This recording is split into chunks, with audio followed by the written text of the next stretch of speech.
Okay, I'm starting to catch up here. So tomorrow night is the fourth night of Hanukkah.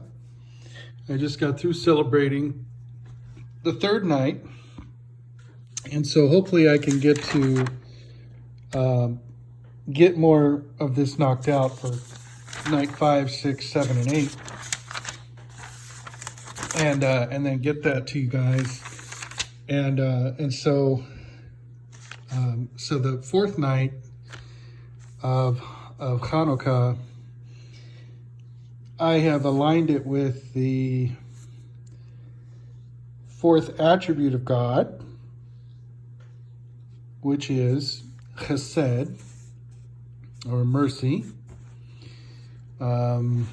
Also known as loving kindness. Here, let me get a pen here. Let's see. Yeah, let me get a pen. Okay, so loving kindness, mercy, grace,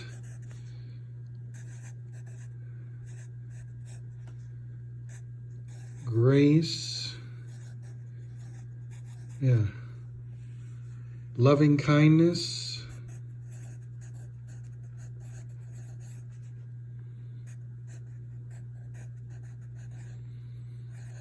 okay. So chesed, in the Hebrew, this is chesed. This is like when you read through the Psalms and it says, His mercy endures forever. You know, this is the word used, okay? This is also the word used of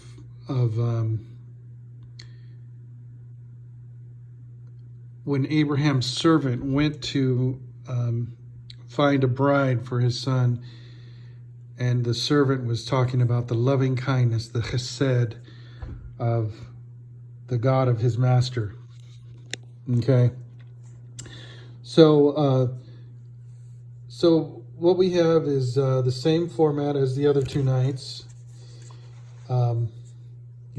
Light the shamash, take the candle like this, light it, hold it, pray the two prayers, and you can sing them. There's different ways of singing them online. Again, I said you can go to Chabad.org and you can download this. I think it's like how to light the menorah.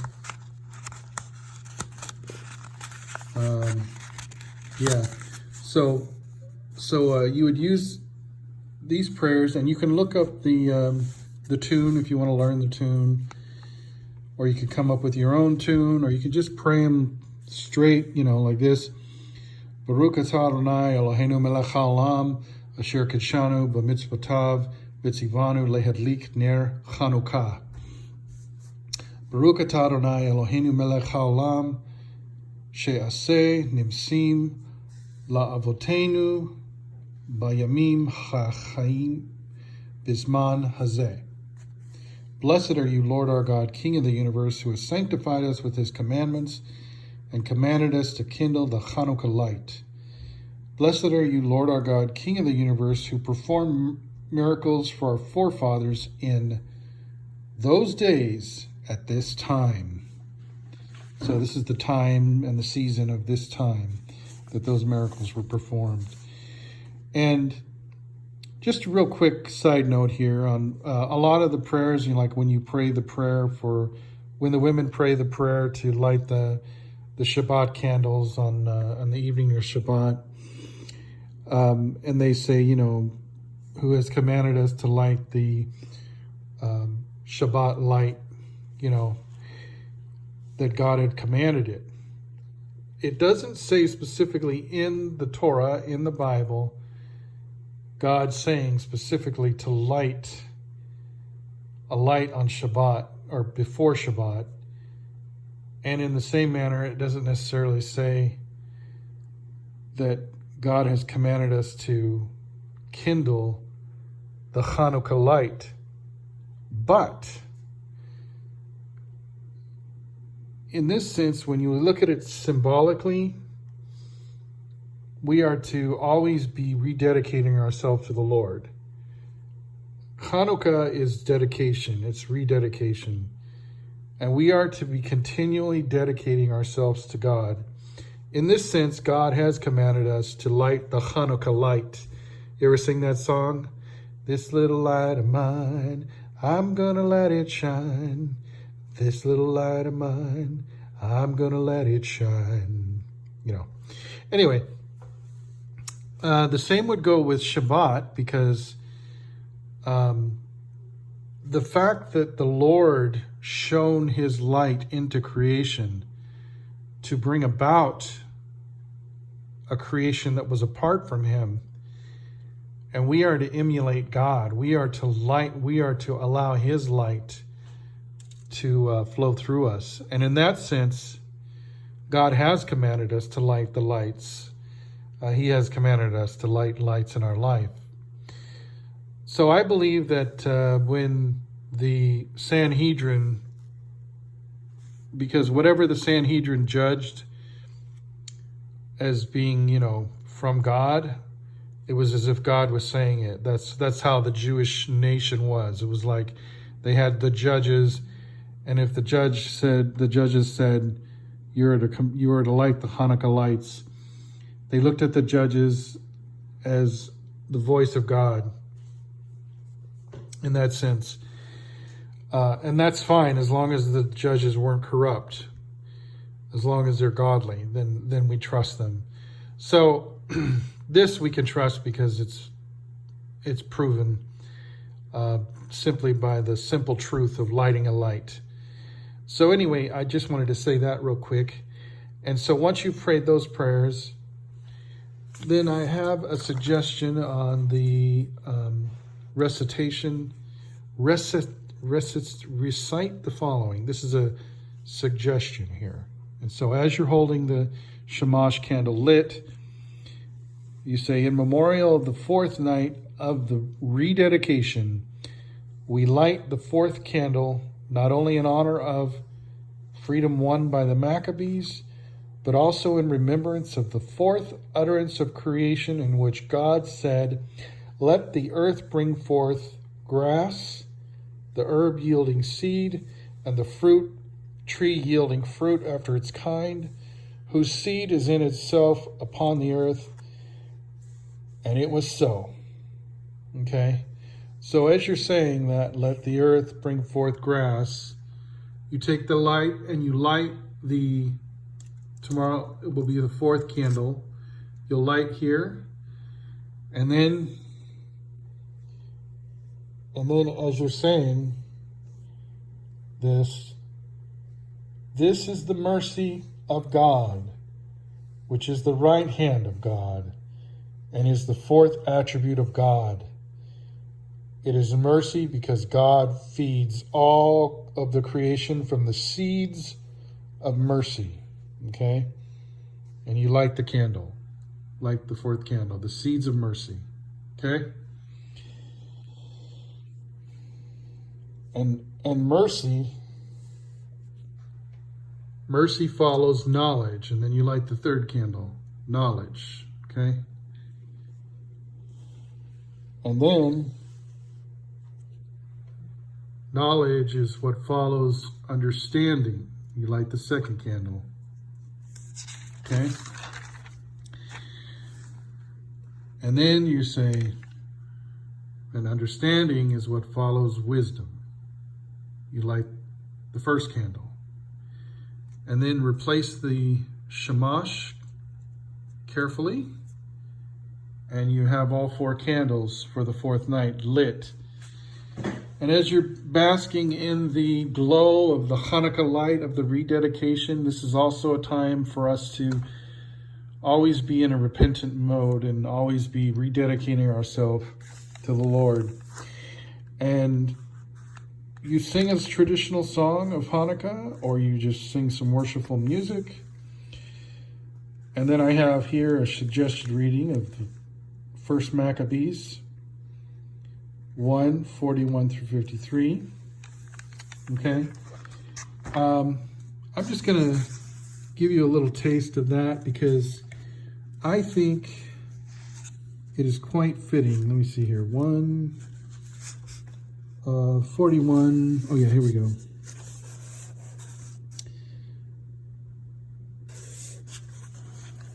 The king issued an edict throughout his empire. His subjects were all to become one people and abandon their own customs.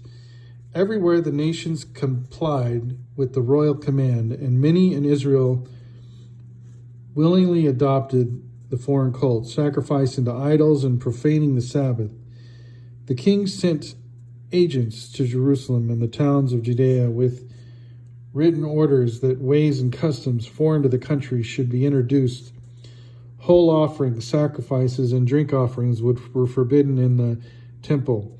Sabbaths and feast days were to be profaned, the temple and its ministers defiled. Pagan altars, idols, and sacred precincts were to be established. Swine and other unclean beasts to be offered in sacrifice. The Jews were to leave their sons uncircumcised. They had to make themselves in every way abominable, unclean, and profane, and so forget the law and change all their statutes. The penalty for disobeying the royal command was death. Such were the terms of the edict issued by the king throughout his realm.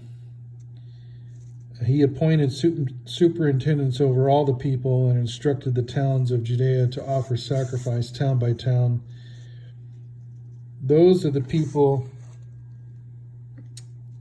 who were ready to betray the law all thronged to their side in large numbers. Their wicked conduct throughout the land drove Israel into hiding in every possible place of refuge.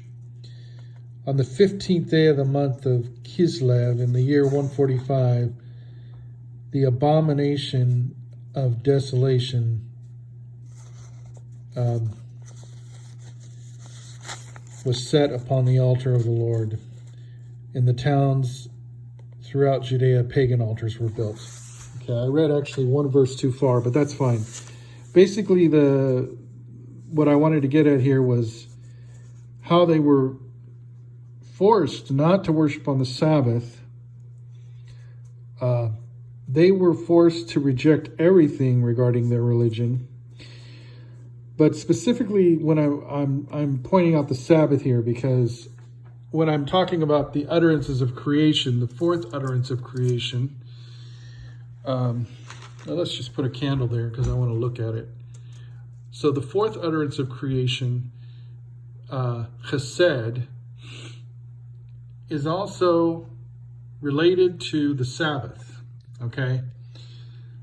The reason that it's related to the Sabbath is because on the fourth utterance, all of the greenery was, the Lord said, let the land bring forth the grass, let, the trees bear fruit. It was like a spring, the very first spring, the very first rejuvenation of creation. This is also similar to what is the imagery of Sabbath. That Sabbath is the culmination of that birthing, but in this case it's a rebirth, or it's a regeneration of that which was in the beginning on the fourth utterance of creation. And so there is mercy connected to the Sabbath, okay? And that is also the fourth commandment. The fourth commandment is to honor the Sabbath, okay? So 6 days you shall work, on the seventh day you shall rest, okay? So there's a connection between all these numbers. There's a connection between the number 7 and the number 4 in that sense, okay? So I just wanted to point that out. This is kind of the flow here. And so we're showing how the 4th utterance of creation is connected to the number 4 and the 4th commandment, and how it reflects to the reading here, and how they were not allowed to worship on the Sabbath, which is the 4th commandment. That's the 4th commandment that they keep. And that it says here in verse 53, it drove Israel into hiding in every possible place of refuge. All, that has to do with running to the hills, running to the desert, getting out of the cities. That's a common theme, is to get away from the city. It's been going on for a long time, getting away from the cities. Anyway, so that would be, something to go over and discuss, and then you could have more worship and festivities, depending on what you want to do. Like I wouldn't imagine that you'd want to eat latkes every single night, but maybe have donuts on one night, latkes on another, or something. Dreidels and, chocolate coins for the kids.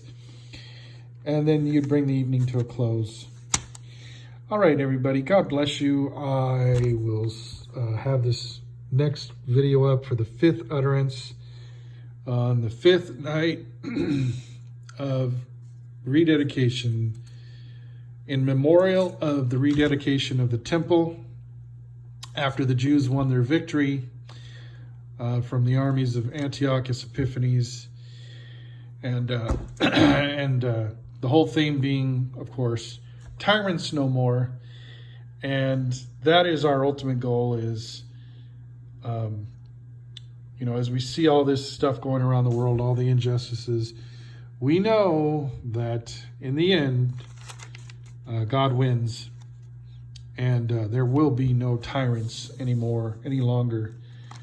So we all pray and hope for that day. For the last 3 years since the quarantine, I've been having great faith, and a faith that is building, that we are all the children of God, continue to cry out to be saved, and that we will see movement and we will see freedom coming. Amen. All right.